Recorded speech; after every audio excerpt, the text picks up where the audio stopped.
Hello dear students, once again welcome back on Explore Physics YouTube channel. So finally HPSC assistant professor का vacancy announce हो चुका है। तो इस particular video में हम HPSC असिस्टेंट प्रोफेसर के रिगार्डिंग ही बात करेंगे कि आपके पास में एसेंशियल क्वालिफिकेशन क्या क्या होने चाहिए एग्जाम्स के लिए। ठीक है, इसके अलावा तुम्हारे पास में एग्जाम पैटर्न क्या रहने वाला है। ओके, कितनी सीट्स तुम्हारे पास आई है, कब तक एग्जाम हो सकता है, तो कंप्लीट इन्फॉर्मेशन आपको इसमें मिलने वाली है। और इसके लिए एक पर्टिकुलर बैच भी हमने अनाउंस कर दिया है पहले ही। ठीक है, तो वो बैच भी अभी ऑन मतलब स्टार्ट हो चुका है। ठीक है ना, तो अब मैं आपको एक बार पूरा इन्फॉर्मेशन शेयर कर देता हूँ। देखो, नाम से पता लग रहा है बम्पर वैकेंसी। ठीक है, तो वैकेंसी बहुत वैकेंसी आई है सभी सब्जेक्ट्स में, बट हम पर्टिकुलर फिजिक्स की ही बात करेंगे। ठीक है, तो देखिए ये जो आपका HPSC असिस्टेंट प्रोफेसर का जो नोटिफिकेशन है ये 2 अगस्त को आ चुका है। तो सबसे पहले इसके जो एग्जाम फॉर्म है,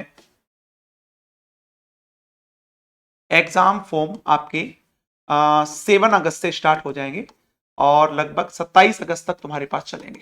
ठीक है, तो लास्ट डेट का वेट मत करना जैसा कि जनरल स्टूडेंट्स करते हैं, ऐसा नहीं करना है आपको। जैसे 7 अगस्त से स्टार्ट हो जाए तो 8, 9, 10, 12 या 15 तारीख तक लास्ट आप लोग फिल कर देना एग्जाम फॉर्म। ठीक है, अब वैकेंसी की बात करें, हम तो फिजिक्स की बात करेंगे। तो फिजिक्स के अंदर इसकी टोटल 96 वैकेंसीज हैं, बहुत होती है 96। ठीक है, जिसमें भी जनरल की वैकेंसी जो है, जनरल की 48 सीट्स हैं। जनरल की जो है 48 सीट्स हैं। ईडब्ल्यूएस की मैं बोलूं जैसे फॉर एग्जांपल, तो ये तुम्हारे पास में 8 सीट है ईडब्ल्यूएस की। ठीक है, ऐसे अलग अलग कैटेगरी है। जैसे एससी का देखा अपन ने, एससी कैटेगरी का देखें तो ये लगभग तुम्हारे पास में 18 सीट्स है इसकी, है ना।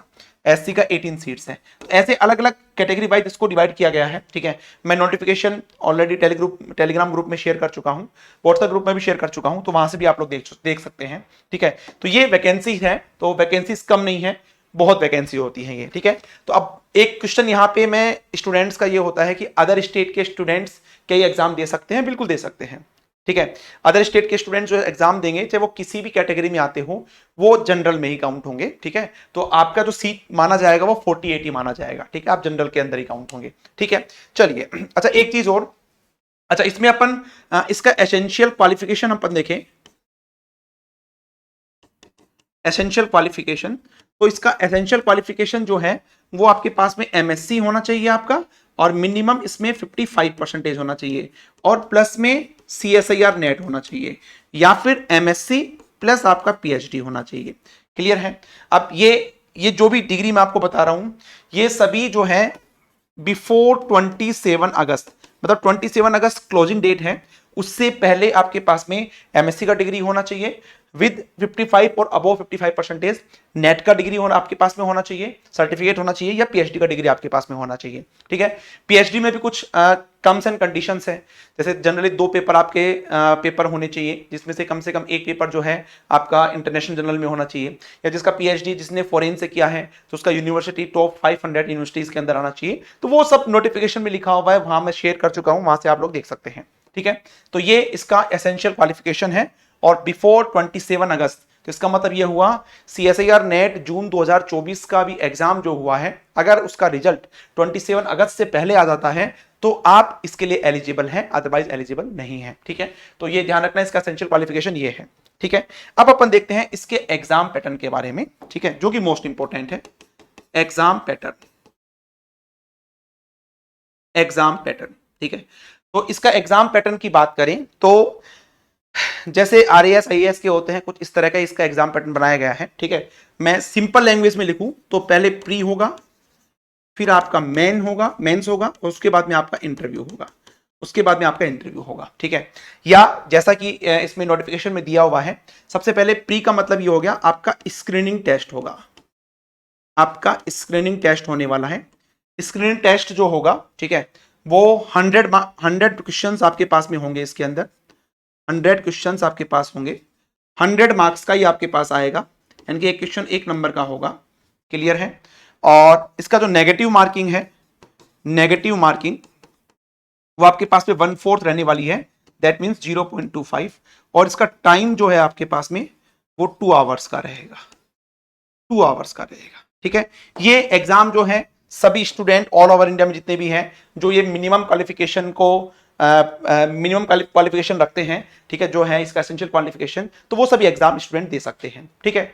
अब इसमें से एक तो मिनिमम आपके 25% मार्क्स तो आने ही चाहिए, एक तो ये हो गया। साथ में जितनी वैकेंसीज है, जैसे फिजिक्स में 96 वैकेंसीज है, इंटू 4 कर दो आप लोग, इतने स्टूडेंट जो है सेलेक्ट किए जाएंगे, ठीक है। मतलब जो भी वैकेंसीज है उनको 4 से मल्टीप्लाई कर दो, इतने स्टूडेंट्स इसमें सेलेक्ट किए जाएंगे, जो कि किसके लिए जाएंगे, मेंस के लिए जाएंगे, ठीक है, जो कि आपका सब्जेक्टिव वाइज होने वाला है, ठीक है। तो ये ध्यान रखना। अगर फॉर एग्जाम्पल मान लो ये 96 इंटू 4 करेंगे तो तुम्हारे पास में लगभग ये मान के चलो 184 हो गए, ठीक है, सॉरी 384 हो गए आपके पास में, ठीक है। अब कोई स्टूडेंट कोई बोलता है कि सर 350 सेलेक्ट हुए हैं, तो 350 ही ऐसे स्टूडेंट हैं जिनका मोर देन 25% है, तो 350 को ही कॉल करेंगे, ध्यान रखना। वो 350 ही तुम्हारे पास में मेंस के लिए बैठ पाएंगे, सब्जेक्टिव टाइप एग्जाम के लिए बैठ पाएंगे, ठीक है।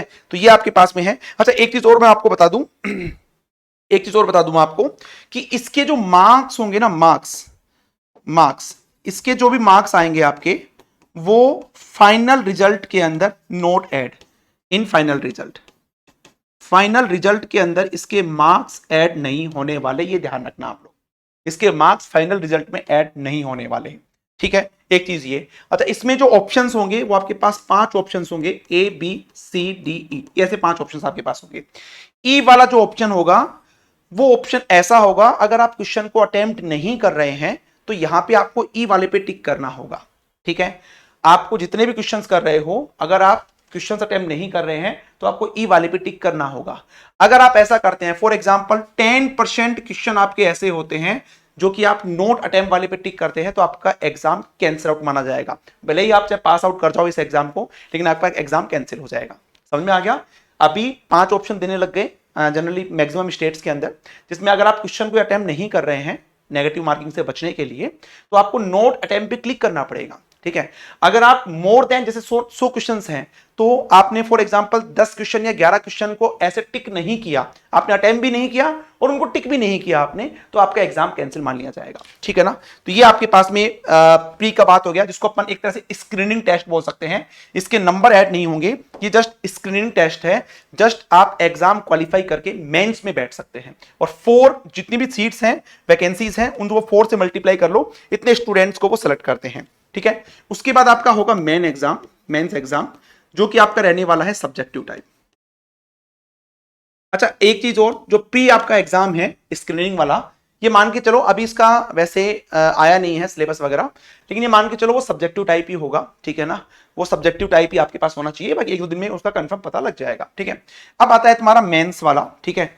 तो मेंस में क्या होने वाला है, देखो मेंस में आपके पास में सब्जेक्टिव टाइप एग्जाम होगा, जिसमें 18 क्वेश्चंस आपके पास में आएंगे, 18 क्वेश्चंस आपके पास आएंगे। आप लोग जो अटेम्प्ट कर सकते हैं यहाँ पे मैक्सिमम, वो आप लोग कर सकते हैं 15। एक क्वेश्चन 10 नंबर का होगा, तो 150 नंबर का आपके पास में मेंस का जो सब्जेक्टिव टाइप का एग्जाम होगा वो होगा। इसमें से आपका फाइनल रिजल्ट में 87.5% काउंट करेंगे, ठीक है, 87.5% काउंट करेंगे, ठीक है। अब इसमें कितने स्टूडेंट सेलेक्ट होंगे, ठीक है, जो टोटल वैकेंसी है, जैसे तुम्हारे पास में यहां पे फिजिक्स का 48 वैकेंसी है, उनको 2 से मल्टीप्लाई कर लो, तो 96 इंटू 2 कितना हो गया, शायद 192 हो गया, देख लेना एक बार, 192, ठीक है। तो इतने स्टूडेंट को वो लोग इंटरव्यू कॉल करेंगे। इसका मतलब अगर आप इंटरव्यू तक पहुंच जाते हैं तो आपके चांसेस हैं सिलेक्शन होने के, क्योंकि जनरली जैसे राजस्थान या अदर स्टेट के अंदर है, इंटरव्यू कॉल 4 गुना, 5 गुना, 7 गुना ऐसे स्टूडेंट को बुलाते हैं, ठीक है। यहाँ पे ओनली 2 गुना को बुला रहे हैं, ठीक है। तो मतलब हर 2 स्टूडेंट पे 1 स्टूडेंट का सिलेक्शन होगा, इसका मतलब ये हो गया। फिर इंटरव्यू जो होगा वो आपका 12.5% का होने वाला है। तो ऐसे कुल मिला के तुम्हारा रिजल्ट इसका प्रिपेयर होगा। तो ये इसका एग्जाम पैटर्न रहने वाला है, ठीक है। चलिए अब इसका सिलेबस की बात करें। इसके सिलेबस की बात करते हैं, तो सिलेबस अभी एचपीएससी ने मेंशन नहीं किया है, लेकिन आप ये मान के चलिए जो आपका सीएसआईआर नेट का सिलेबस है वही सिलेबस वो लोग देने वाले हैं, ठीक है। अभी मेंशन नहीं किया है, मैं बार बार रिपीट कर रहा हूं, हो सकता है कुछ चेंज कर दे, लेकिन 99% तो ये है कि आपका जो नेट का सिलेबस रहने वाला है उसमें वो कुछ भी चेंज नहीं करने वाले, एज इट इज सिलेबस वो आपको देने वाले हैं, ठीक है। ये आपके पास में हो गया। चलिए फॉर्म ऑलरेडी निकल चुके हैं, ठीक है। इसमें भी अगर मैं फॉर्म फीस की बात करूं, तो अगर जो जनरल वाले मेल कैंडिडेट हैं, उसका 1,000 रुपीज लगेगा, 1,000 रुपीज लगेगा, ठीक है। जो फीमेल कैंडिडेट हैं, चाहे वो किसी भी कैटेगरी की हो, उसके 250 रुपीज लगेगा उसका। मेल जो SC ST वाले हैं उसका भी 250 फीस लगेगा, ये एग्जाम फॉर्म की फीस है, ठीक है। जो डिसेबल्ड वाले हैं उनका कोई फीस नहीं है। तो ये सभी एक इंफॉर्मेशन मैंने आपके साथ में शेयर की है। फिर भी आपको कोई डाउट रहता है तो आप कमेंट सेक्शन में कमेंट करके पूछ सकते हैं, ठीक है। मैं आपको नंबर भी बता दूंगा, उस नंबर पे कॉल करके भी आप पूछ सकते हैं। अब बात आती है इसके बैच की, ठीक है। तो देखो अब इतना टाइम है नहीं। अच्छा, एग्जाम कब तक हो सकता है? ये मान के चलिए जो आपका प्री एग्जाम है, जिसको अपन स्क्रीनिंग एग्जाम कह रहे हैं, ये अक्टूबर के फर्स्ट वीक में होने के पूरे चांसेस हैं, ठीक है। अक्टूबर के फर्स्ट वीक में प्री जो आपका एग्जाम है वो होने के पूरे चांसेस हैं। मेंस एग्जाम में थोड़ा टाइम लगेगा, वो हो सकता है दिसंबर या उसके बाद में एग्जाम हो, ठीक है ना। तो ये आपके साथ में मैंने इंफॉर्मेशन शेयर की है। इसमें किसी को कोई डाउट है तो आप ऑलरेडी डिस्क्रिप्शन में कॉन्टैक्ट नंबर भी दे रखे हैं, वहां से भी आप कॉन्टैक्ट कर सकते हैं। अब बात करते हैं नए बैच की। तो देखो लाइव बैच अभी स्टार्ट करना पॉसिबल नहीं है, तो अभी हम रिकॉर्डेड बैच दे रहे हैं, ठीक है। जो हमने असिस्टेंट प्रोफेसर RPSC का या अदर स्टेट का जो हमने असिस्टेंट प्रोफेसर प्रॉपर, ऐसा नहीं है कि उसमें मिक्स किया हुआ है, सेपरेट पूरा बैच जो चलाया था, वही बैच जो है हम अब एज ए रिकॉर्डेड बैच हम स्टूडेंट्स को प्रोवाइड कर रहे हैं। तो जो भी स्टूडेंट है वो बैच ले सकता है। अब रही बात, कई स्टूडेंट का ये कंफ्यूजन होता है, सर इसमें तो सब्जेक्टिव वाइज होगा, आपने जो पढ़ाया होगा वो बिल्कुल ऑब्जेक्टिव टाइप के हिसाब से पढ़ाया होगा। बिल्कुल सही बात है, ऐसे ही पढ़ाया है। लेकिन अगर एक बार आप पूरी क्लासेस वो देख लोगे ना, ठीक है, तो आप अपने आप से, आप में कम से कम इतनी नॉलेज तो हो जाएगी कि आप अपने आप से थ्योरी लिख सकते हो, ठीक है ना। जैसे for example particle in one dimension box है, ठीक है। अब आपके पास में फॉर एग्जांपल Vx बराबर आपको ये पता है कि 0 होता है, इनफाइनाइट होता है, 0 से A, और अदरवाइज तुम्हारे पास ये होता है।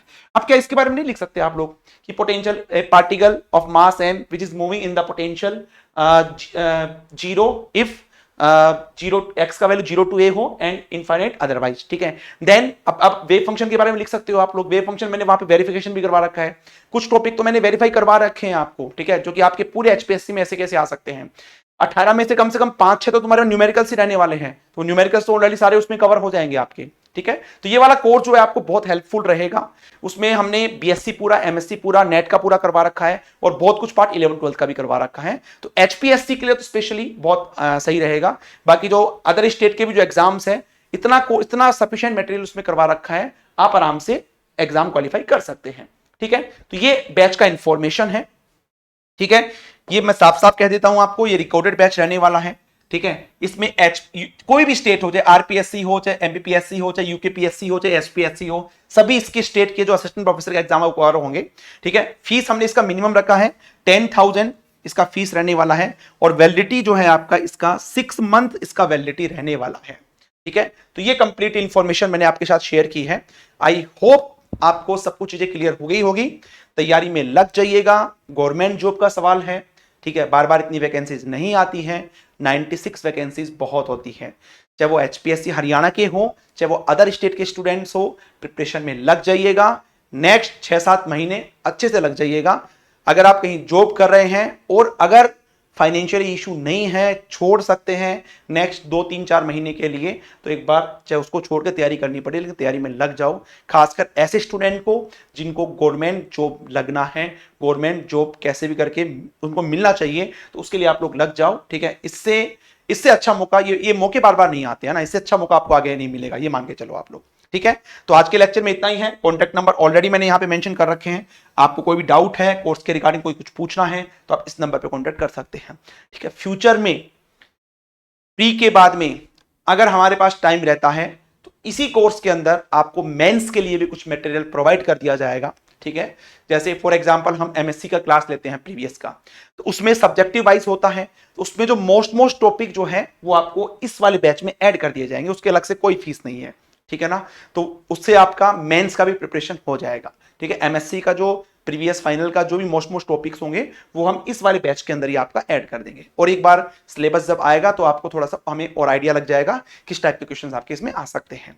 ठीक है, तो ऑलरेडी काफी स्टूडेंट, हरियाणा के काफी स्टूडेंट ने ये कोर्स ले चुके हैं, प्रिपरेशन में लग रहे हैं, पिछले 6-7 महीने से तैयारी भी कर रहे हैं। और अब जो स्टूडेंट वैकेंसी का वेट कर रहे थे, अब और ज्यादा वेट मत करो। ठीक है, अब ये मत सोचो एग्जाम डेट आएगा जब तैयारी स्टार्ट करेंगे, एग्जाम तुम्हारा कभी भी हो सकता है मान के चलो, तो तैयारी में लग जाइएगा। ठीक है, थैंक यू वेरी मच, जय श्री श्याम।